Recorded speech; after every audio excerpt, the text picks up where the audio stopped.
স্কুলে ছাত্রছাত্রীর সংখ্যা 238, শিক্ষক শিক্ষিকার সংখ্যা মাত্র 5। মঙ্গলবার থেকে রাজ্যে লাগু হলো এসআইআর।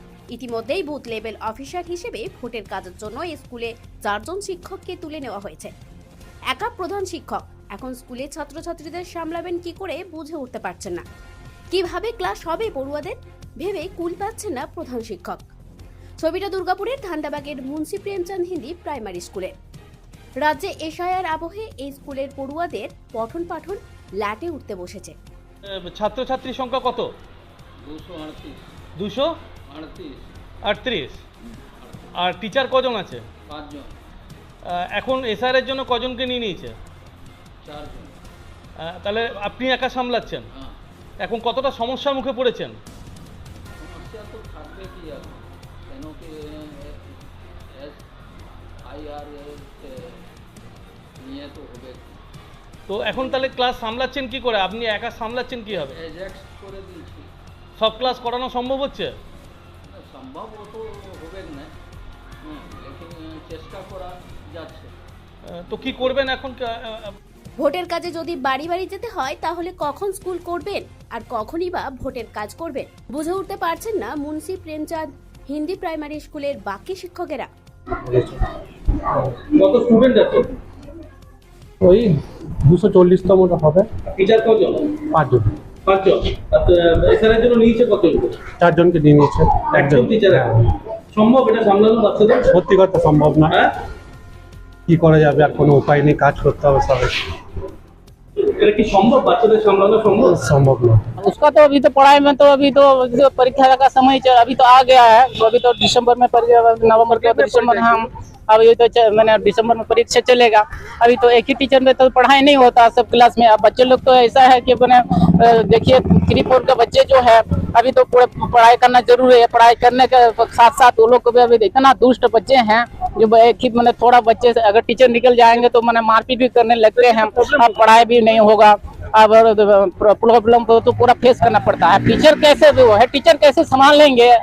और खाना पीना वहाँ बनेगा तो खाना बनेगा जहाँ जो डाइट रूम है खाना पीने का, वहीं भी वहाँ देखना पड़ता है। वहाँ एक है বিষয়টি সংশ্লিষ্ট দপ্তরকে জানানো হবে, আশ্বাস দুর্গাপুরের মহকুমা শাসক সুমন বিশ্বাসের। বিভিন্ন সুবিধা হচ্ছে।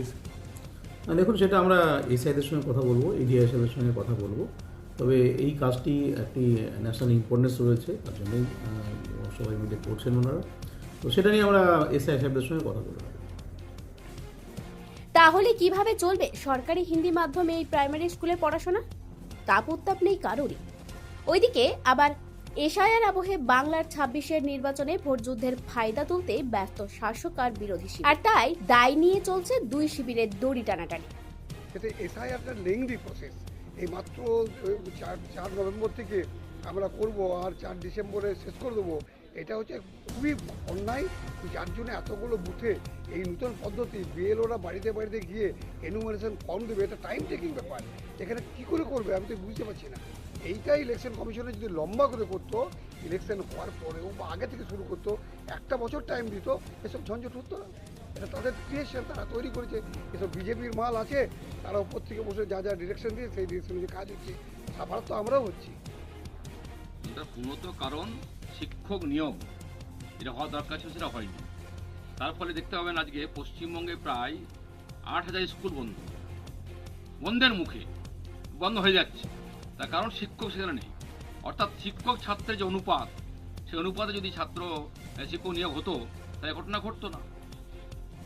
আজকে মাননীয় মুখ্যমন্ত্রী তার শিক্ষামন্ত্রী জেলে রয়েছে, শিক্ষক নিয়োগ হয়নি, এসএসসি হয়নি।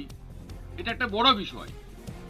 নিরুপায় প্রশাসন, রাজনীতির কারবারিরা ব্যস্ত ভোট যুদ্ধের ফায়দা নিতে, আর এর মাঝে পড়েই হাঁসফাঁস করা অবস্থা পড়ুয়াদের। এ লজ্জা কার? এর জন্যই রাজনীতির বিমুখতা বাড়ছে ক্রমাগত, কটাক্ষ বুদ্ধিজীবীদের একাংশে। আমাদের এখানে যেরকম হচ্ছে, দুটো রাজনৈতিক দল, তৃণমূল কংগ্রেস আর ওদিকে ভারতীয় জনতা পার্টি, এরা খালি পরস্পরকে দোষারোপ করে যাচ্ছে যে ওর জন্য, এই দলের জন্য এটা হয়েছে, ওই দলের জন্য এটা হয়েছে। তো নিজেদের ঝগড়াঝাটি বা রাজনৈতিক ভোট কে বেশি পাবেন কম পাবেন মানুষকে প্রচার করার জন্য আপনারা আসল তর্কাতর্কি ঝগড়াটা করছেন। কিন্তু আসল যে ব্যাপারটা, যে এই স্কুলে পড়াশোনার কি হবে সে ব্যাপারে দুটো দল এক হয়ে বলছেন না যে আপনার এখান থেকে 4 জন না নিয়ে এটাকে কীভাবে কমে 1 জন নেওয়া যায় না 2 জন নেওয়া যায়। আপনারা এই যে ব্যাপারগুলো যেভাবে দেখছেন, মানুষ তো আরও মানে এই রাজনৈতিক দল আপনাদের সমর্থন করবে কি আপনাদের থেকে দূরে সরে যাবে।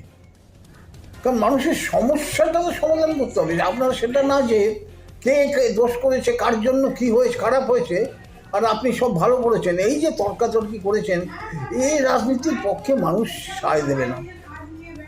এই অবক্ষয়ের শেষ কোথায় জানা নেই আমাদের। শিক্ষার আলোয় আলোকিত হওয়ার চেয়ে যে ভোটযুদ্ধ জয় করা ঢের বেশি গুরুত্বপূর্ণ জানা ছিল না কারোরই। এখন দেখার বিষয় খুদে পড়ুয়াদের ভবিষ্যৎ কোন পথে যায়। কোনো বিকল্প পথের কেউ খোঁজ দিতে পারে কিনা সেটাই এখন লাখ টাকার প্রশ্ন।